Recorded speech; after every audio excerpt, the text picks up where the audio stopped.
Што за одредени историски личности пишува во македонските и во бугарските учебници по историја?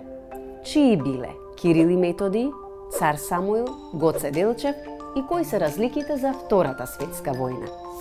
Во учебниците по историја на двете држави има неколку спорни точки за кои заедничката комисија за историски и образовни прашања ќе треба да најде заеднички јазик. Например, цар Самуил во македонските учебници по историја за 7 оделение пишува: При крајот на 10 век Самуил се прогласил за цар. Со крунисувањето на Самуил за цар, Македонија станала царство. А во бугарските учебници пак пишува дека Самуил бил бугарски цар. Бугарското бољарство го избрал и го прогласил за цар Самуил. Самуил е представен като български цар, който поема управлението след смъртта на синовете на Борис I.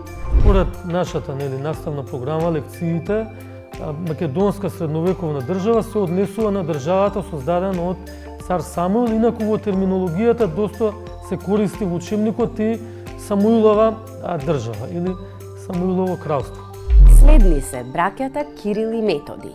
Дилемата е на кој јазик го описменувале населението. Во македонските учебници по историја пишува: Свети Кирил и Методий по потекло биле словени од Солун. Книгите ги преведувале на јазикот на македонските словени од околината на Солун.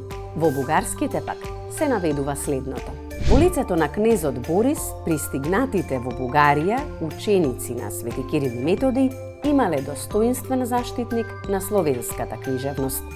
Третиот камен на сопнување е Илинденското востание. Дали е македонско или бугарско? Македонските историчари тврдат дека е македонско. Тоа е израз на стремежот на македонскиот народ за сопствена држава. Еве пак што за Илинденското востание пишува во бугарските учебници по историја. На 2 наспроти 3 август, Илинден, бугарите во Битолско креваат бунт. Една од точките за дискусија е Втората светска војна. Каква е улогата на Бугарија? Во македонските историски читанки се зборува за големо бугарски претензии врз територијата на Македонија за време на двете светски војни.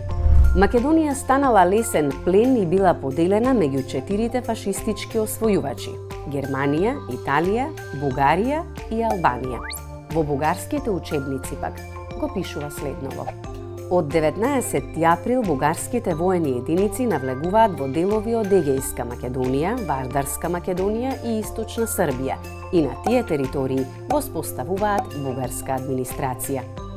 Во меѓувреме, Заедничката комисија за историски и образовни прашања одлучи на владите на двете држави да им препорача заедничко чествување на Свети Кирил и Методий, Климент и Наум Охридски и цар Самуил. Работата на мешовитата комисија продолжува.